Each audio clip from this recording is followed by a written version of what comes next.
हम्म आज की इस डीप डाइव की शुरुआत एक बहुत ही दिलचस्प दृश्य से करते हैं। जरा एक खुले मंच की कल्पना की जाए। मंच सजा हुआ है और एक तरफ रंग बिरंगे और भारी भरकम कपड़ों में एक राजस्थानी बहुरूपिया खड़ा है।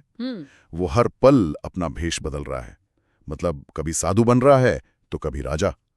और लोग उसकी बातों में उलझते जा रहे हैं।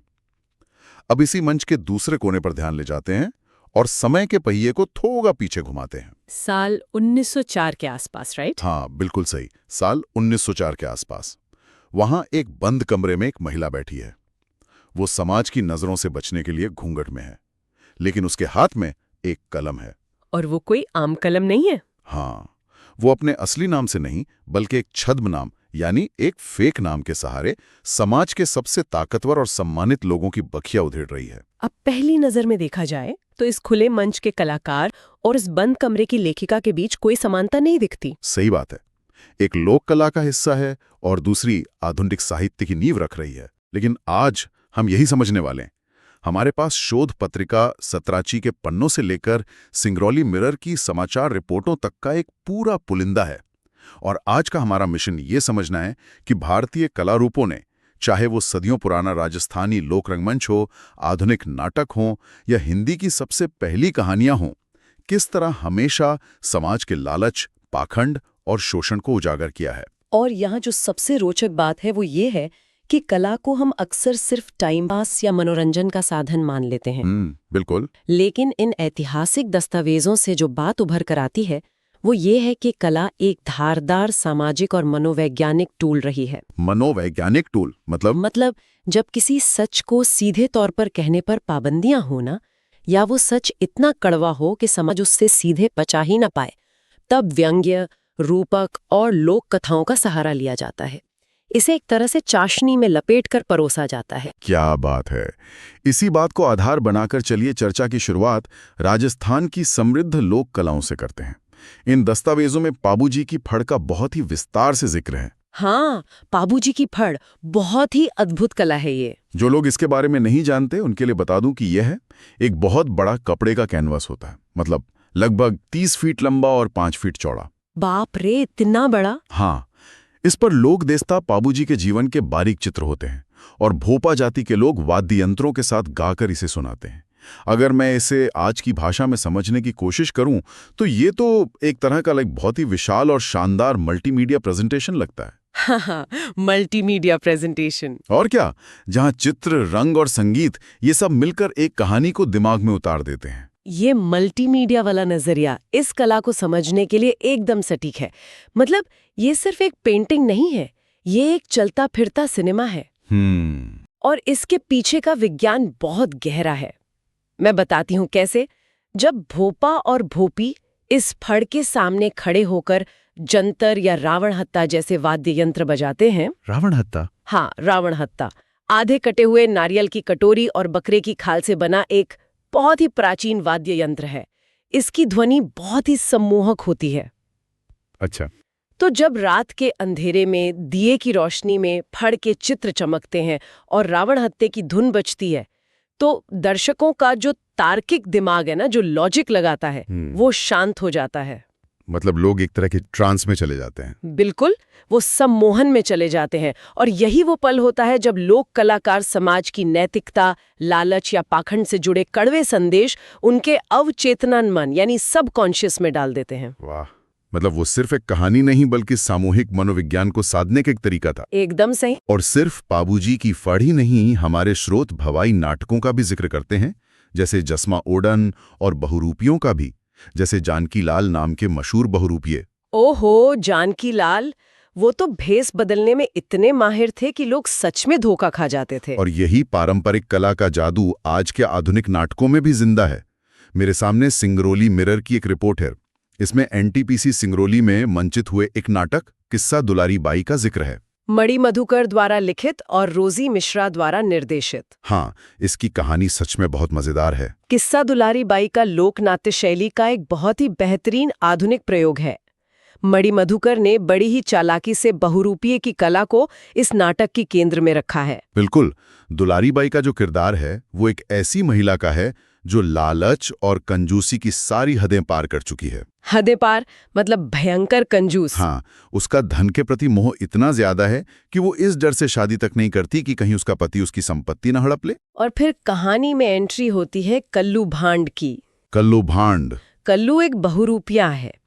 वो कभी ज्ञानी साधु का भेष धरता है तो कभी एक राजा का, और धीरे धीरे दुलारी बाई को अपने जाल में फंसा लेता है। तो ये भेष बदलना कोई सामान्य ठगी नहीं है। नहीं, ये मानवीय मनोविज्ञान पर एक सीधा प्रहार है। देखिए, लोग अक्सर इंसान पर भरोसा नहीं करते, लेकिन वे पहनावों और प्रतीकों पर आंख मूंद कर भरोसा कर लेते हैं। हाँ, ये तो आज भी होता है। साधु का चोला या राजा का मुकुट देखते ही दुलारी बाई का जो लॉजिकल दिमाग है, जो हर पैसे का हिसाब रखता है, वो काम करना बंद कर देता है। और इस नाटक में एक और बहुत ही सशक्त रूपक है, दुलारी बाई के पुश्तैनी जूते।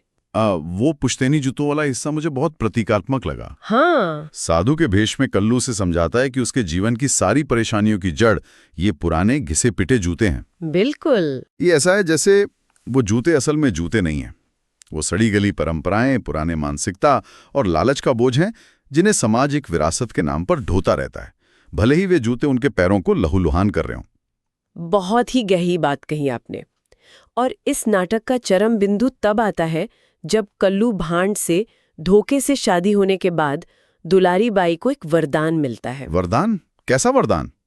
मिडास टच का वरदान, यानी वो जिस भी चीज को छुएगी वो सोने में बदल जाएगी। अरे बाप रे, ये तो किसी भी लालची इंसान का सबसे बड़ा सपना है। सपना तो है, लेकिन ये सपना कितनी जल्दी एक भयानक दुस्वप्न बन जाता है, ये देखना बहुत दिलचस्प है। मतलब शुरू में तो उसे लगा होगा कि इसकी सारी मुरादें पूरी हो गई। बिल्कुल लगी होंगी, लेकिन जब उसे जोरों की भूख लगती है और वो खाने की थाली को हाथ लगाती है तो खाना भी ठोस सोना बन जाता है। अब जरा सोचा जाए, रविवार की सुबह हो, सामने गर्मा गर्म जलेबी और गुलाब जामुन रखे हों, मुंह में पानी आ गया। सोने की जलेबी से पेट तो नहीं भरा जा सकता ना। एकदम सही। हास्य के आवरण में लिपटा हुआ ये एक बहुत ही क्रूर सत्य है। जब अन्न भी सोना बन जाए, तब इंसान को समझ आता है कि जीवन को चलाने के लिए धन दौलत से कहीं ज्यादा जरूरत मानवीय रिश्तों और बुनियादी चीजों की होती है। और अगर हम इसे एक बड़े सामाजिक परिदृश्य से जोड़कर देखें तो ये नाटक एक बहुत ही गंभीर चेतावनी देता है। कैसी चेतावनी? ये बताता है कि जो समाज सिर्फ बाहरी दिखावे और भौतिक लालच के पीछे भागता है, वो आहिस्ता आहिस्ता अपनी मानव संवेदनाएं खो देता है। वो हर चीज को सिर्फ मुनाफे की तराजू पर तोलने लगता है। तो दुलारी बाई की कहानी एक व्यक्तिगत लालच और उसके परिणाम की कहानी है, लेकिन हमारे स्रोत यही नहीं रुकते।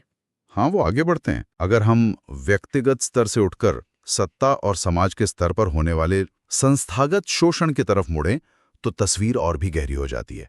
हमारे पास हमीदुल्लाह के नाटक ख्याल बहारमली का एक बहुत ही शानदार विश्लेषण है। ख्याल बहारमली तो भारतीय रंगमंच का एक मील का पत्थर है। बिल्कुल, ये नाटक उस लोक रंगमंच की ताकत को दिखाता है जब वो सत्ता की आंखों में आंखें डालता है। ये सिर्फ एक ऐतिहासिक कहानी नहीं कहता, ये उस दौर में बेरोजगारी, आर्थिक संकट और सबसे बढ़कर पुरुष सत्तात्मक समाज द्वारा महिलाओं के शोषण की परतों को उधेड़ता है। इस नाटक के किरदारों की संरचना भी बहुत कुछ कहती है। मालदेव एक शक्तिशाली राजा है, उमादे उसकी रानी है और भारमली एक दासी है। और उमादे का किरदार अपने आप में एक विद्रोह है। हाँ, क्योंकि वो अपने स्वाभिमान से समझौता नहीं करती और राजा को छोड़ देती है। लेकिन जो किरदार मुझे सबसे ज्यादा चौंकाता है वो है दासी भारमली। भारमली का किरदार बहुत ही सशक्त है। उनका नहीं, भोगना मुझे है, उन्हें नहीं। वाह, ये संवाद उस सामंती और पितृसत्तात्मक ढांचे पर एक सीधा प्रहार है। एक राजा जिसे लगता है कि उसके राज्य के हर इंसान पर उसका मालिकाना हक है, उसे एक दासी ये बता रही है कि उसके शरीर पर राजा का कोई नियंत्रण नहीं है। भोगना मुझे है, ये बहुत ही गहरी बात है ना? लेकिन हमीदुल्लाह और मणि मधुकर जैसे नाटककारों की असली सफलता सिर्फ संवादों में नहीं है, उनकी तकनीक बहुत क्रांतिकारी थी। आप मंगलाचरण वाले प्रयोग की बात कर रही हैं ना? हाँ, आमतौर पर नाटकों की शुरुआत में मंगलाचरण होता है, जहां हाथ जोड़कर भगवान से आशीर्वाद मांगा जाता है। लेकिन इन नाटकों में मंगलाचरण को एक तीखे व्यंग्य में बदल दिया गया। बिल्कुल, ये कलाकार भगवान की नहीं बल्कि दर्शकों की वंदना करते हैं। श्रोत में लाइन है भाई बहना और बाबूजी, हमरी लाज बचाना, यदि कुछ अच्छा लगे खेल में ताली खूब बजाना। हाँ, ताली खूब बजाना। ये तो आज के व्यावसायिक युग पर बहुत बड़ा तंज है। मतलब नाटककार ये कह रहा है कि आज कला का भगवान कोई अदृश्य शक्ति नहीं, दर्शक की जेब है। इसके साथ ही इन नाटकों में कठपुतलियों का बहुत सधा हुआ प्रयोग किया गया है। कठपुतलियां, उनका क्या रोल है? कठपुतलियों का इस्तेमाल इसलिए किया जाता है क्योंकि वे काठ की हैं। इंसानों के भीतर जो लालच या भ्रष्टाचार होता है वो उन बेजान पुतलों में नहीं होता।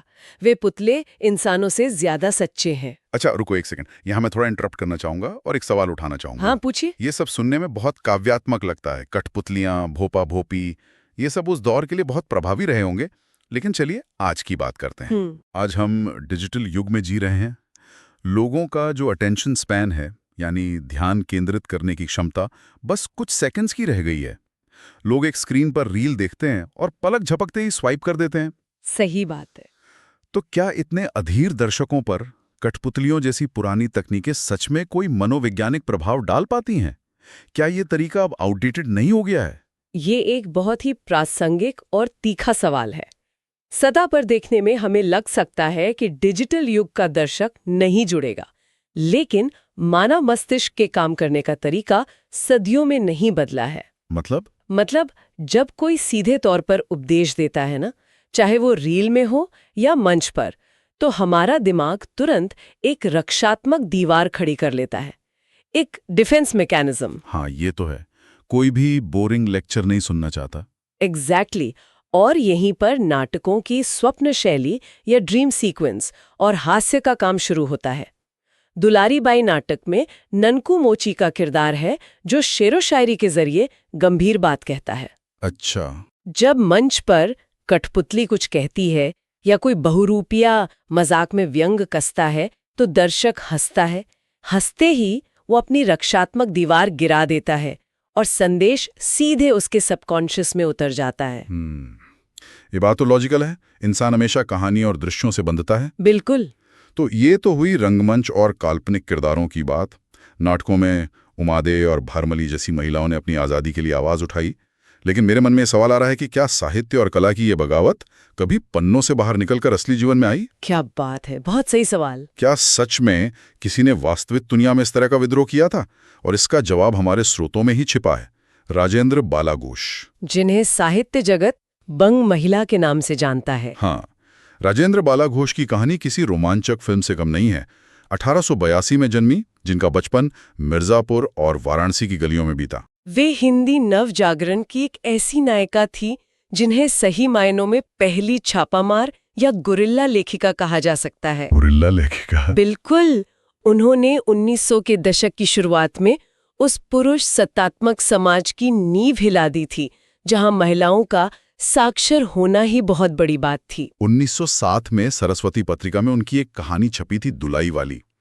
इसे हिंदी की पहली मौलिक कहानियों में से एक माना जाता है। जब मैंने इसके बारे में पढ़ा तो मुझे लगा कि ये सिर्फ एक ट्रेन यात्रा की कहानी है जिसमें बंशीधर और नवल किशोर नाम के दो दोस्त हैं। लेकिन इसे इतना क्रांतिकारी क्यों माना गया?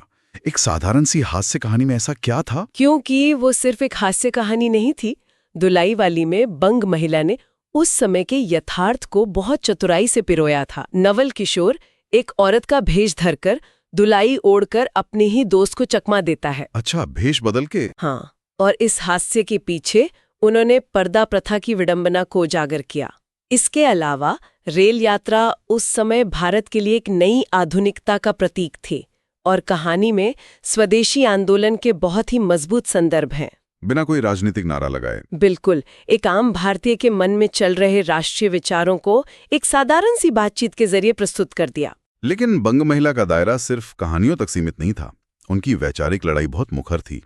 वनिता विनोद और कुसुम संग्रह जैसी किताबों में उन्होंने महिलाओं के अधिकारों की जो फहरिस्त सामने रखी, वो आज भी कई लोगों को असहज कर सकती है। ये किताबें तो आचार्य रामचंद्र शुक्ल जैसे दिग्गज ने संपादित की थीं। हाँ, उन्होंने सिर्फ शिक्षा की मांग नहीं की, उन्होंने पति चुनने की आज़ादी, तलाक के अधिकार और पत्यंतर यानी पति बदलने या पुनर्विवाह जैसे ज्वलंत मुद्दों पर खुलकर लिखा। 1900 के दशक की शुरुआत में बनारस और मिर्जापुर जैसे शहरों में बैठकर पत्यंतर की बात करना एक बहुत बड़ा वैचारिक धमाका था। धमाका तो था, लेकिन मुझे लगता है कि सबसे बड़ा धमाका उन्होंने 1904 में किया था। ओहो, समालोचक पत्रिका वाला लेख। हाँ, हिंदी के ग्रंथकार इस लेख को पढ़ने के बाद मुझे लगा कि ये उस दौर की सबसे बड़ी विजिल ब्लोइंग थी। सच में ये एक ऐतिहासिक घटना थी। उस लेख में बंग महिला ने किसी छोटे मोटे लेखक पर नहीं बल्कि श्याम सुंदर दास और महावीर प्रसाद द्विवेदी जैसे दिग्गजों पर सीधा आरोप लगाया। यहाँ मैं फिर से थोड़ा क्रॉस चेक करना चाहूंगा। जी कहिए। इतने बड़े बड़े नाम जिन्हें साहित्य का आधार माना जाता है, उन पर साहित्यिक चोरी या प्लेगरिज्म का आरोप लगाना, मतलब द्विवेदी जी जैसे दिग्गजों को किसी और की रचनाएं चुराने की क्या जरूरत पड़ गई? क्या ये महज पब्लिसिटी पाने का तरीका तो नहीं था? ये सवाल बहुत लाजमी है, लेकिन इसका जवाब उस समय के साहित्यिक माहौल में छिपा है। उस दौर में कोई कॉपीराइट कानून इतनी कड़ाई से लागू नहीं था। हाँ। बांग्ला साहित्य उस समय बहुत विकसित अवस्था में था, जबकि खड़ी बोली हिंदी अपने पैर जमा रही थी। तो कई हिंदी लेखकों में ये चलन बन गया था कि वो बांग्ला की सफल रचनाओं को उठाते, अनुवाद करते और हिंदी में उसे अपनी मौलिक रचना बता देते, बिना क्रेडिट दिए। बंग महिला, जो बांग्ला और हिंदी दोनों पर गहरी पकड़ रखती थीं, उन्होंने इस पाखंड को पकड़ लिया। उन्होंने व्यंग की भाषा में लिखा, कवि छाया लेते हैं कुकवि शब्दों को, जो सारे प्रबंध कोई उड़ा ले उस साहस को प्रणाम है। अरे बाप रे, जो सारे प्रबंध को ही उड़ा ले उस साहस को प्रणाम है। ये तो सीधे तौर पे मुंह पे तमाचा मारने जैसा था। बिल्कुल। और जाहिर है, जब आप सत्ता के शिखर पर बैठे पुरुषों पर एक महिला होकर ऐसा हमला करेंगे तो पलटवार तो भयंकर होना ही था। पलटवार तो हुआ। उस दौर के पितृसत्तात्मक समाज ने इस बात को सिरे से खारिज करने की कोशिश की कि कोई महिला इतना तीखा लेख लिख सकती है। उन पर व्यक्तिगत हमले किए गए। ये तो बहुत क्लासिक तरीका है आवाज दबाने का। हाँ, यहाँ तक अफवाहें फैलाई गईं कि बंग महिला असल में कोई औरत है ही नहीं। क्या बात कर रही हैं? सच में कहा गया कि वो कोई पुरुष लेखक है जो एक महिला के छद्म नाम के पीछे छिपकर अपने विरोधियों को निशाना बना रहा है। ये मानसिकता तो आज भी हमें देखने को मिल जाती है कि अगर कोई विचार बहुत तार्किक और आक्रामक है तो वो किसी स्त्री का हो ही नहीं सकता। बिल्कुल, लेकिन इस विवाद में एक सकारात्मक बात भी थी। वो क्या? केदारनाथ पाठक, आचार्य रामचंद्र शुक्ल और प्रेमघन जैसे कुछ प्रगतिशील लोग उस मुश्किल वक्त में बंग महिला के समर्थन में खड़े हुए। आचार्य शुक्ल ने तो उनकी लेखनी को भारतेंदु हरिश्चंद्र के रचनात्मक आंदोलन का ही एक विस्तार माना था। ये बहुत बड़ी बात है। यहाँ ये समझना जरूरी है कि पुरुष लेखक जब स्त्री शिक्षा पर लिखते थे तो वो इसे एक सामाजिक सुधार के प्रोजेक्ट की तरह देखते थे, लेकिन बंग महिला ने स्त्री की भीतरी पीड़ा को साहित्य में जगह दी। जो दर्द औरतें सदियों से पी रही थीं, बंग महिला ने उसे एक जीवित आवाज दी। तो अगर हम आज के इस पूरे लंबे सफर को एक जगह समेटने की कोशिश करें तो एक बहुत ही स्पष्ट तस्वीर उभर कर आती है। राजस्थान की रेतीली जमीन पर पाबूजी की फड़ के सामने रावण हत्ता बजाने वाले लोक कलाकारों से लेकर सिंगरौली के मंच पर दुलारी बाई का रूप धरने वाले बहुरूपियों तक, राइट। और बनारस के एक बंद कमरे में बैठकर साहित्य के मठाधीशों की बखिया उधेड़ती बंग महिला तक, इन सब में एक बात समान है, कला और सच का मेल। बिल्कुल। कला, साहित्य और रूपक ने हमेशा समाज के पाखंड और सत्ता के गुरूर की आंखों में आंखें डालकर सच बोला है। यही इस चर्चा का सबसे बड़ा निष्कर्ष है। ज्ञान सिर्फ तथ्यों को रट लेना नहीं है, असली ज्ञान ये पहचानने में है कि इतिहास में लोगों ने सच बोलने के लिए कला का किस तरह एक अचूक हथियार के रूप में इस्तेमाल किया है। जब हम ख्याल भारमली में एक साधारण दासी को राजा के खिलाफ खड़े देखते हैं तो वो सदियों के दमन के खिलाफ उठी आवाज होती है, और जब हम बंग महिला को दिग्गजों को आईना दिखाते हुए देखते हैं तो हमें समझ आता है कि विचार की ताकत किसी भी सत्ता से बड़ी होती है। बहुत सही कहा। और इस पूरी चर्चा की प्रासंगिकता सिर्फ अतीत तक सीमित नहीं है, ये आज भी उतनी ही महत्वपूर्ण है। बिल्कुल है। ये हमें सोचने पर मजबूर करती है कि आज हम जो भी कला कंज्यूम कर रहे हैं, चाहे वो कोई किताब हो, कोई वेब सीरीज हो या कोई नाटक, उनके पीछे भी कहीं ना कहीं ऐसी ही कोई गहरी वैचारिक लड़ाई चल रही होती है। और एक जागरूक दर्शक होने के नाते ये हमारी जिम्मेदारी है कि हम उस पर्दे के पीछे छिपे सच को पहचानें। इसी विचार के साथ हम आज की इस विस्तृत डीप डाइव के आखिरी पड़ाव पर पहुंच गए हैं, लेकिन खत्म करने से पहले मैं उस विचार की तरफ वापस लौटना चाहता हूं जहां से हमने शुरुआत की थी, मुखौटे का विचार। मुखौटा। राजेंद्र बाला घोष को अपना सच दुनिया के सामने रखने के लिए बंग महिला के छद्म नाम का सहारा लेना पड़ा। लोक कलाकारों को सत्ता के खिलाफ बोलने के लिए बहुरूपिया बनना पड़ा, कठपुतलियों के पीछे छिपना पड़ा। राइट। आज 125 साल से भी ज्यादा का समय बीत चुका है। हम खुद को एक बेहद आधुनिक और आजाद समाज मानते हैं, लेकिन जरा सोचा जाए, आज भी जब इंटरनेट पर किसी को सत्ता की खामियां गिनानी होती हैं या समाज का कोई कड़वा सच बोलना होता है, तो लोग छद्म नामों, फेक अकाउंट्स और डिजिटल अवतारों के पीछे ही छिपते हैं। ये तो बहुत ही कड़वा सच है। तो सवाल ये उठता है कि क्या हमारे समाज ने सच को खुलेआम स्वीकार करने के मामले में इन दशकों में वास्तव में कोई प्रगति की है, या आज भी बिना किसी मुखौटे के अपने असली चेहरे के साथ सच बोलना उतना ही खतरनाक है जितना 1904 में था? ये तो सच में सोचने वाली बात है। इस पर विचार जरूर कीजिएगा। आज की इस डीप डाइव में बस इतना ही।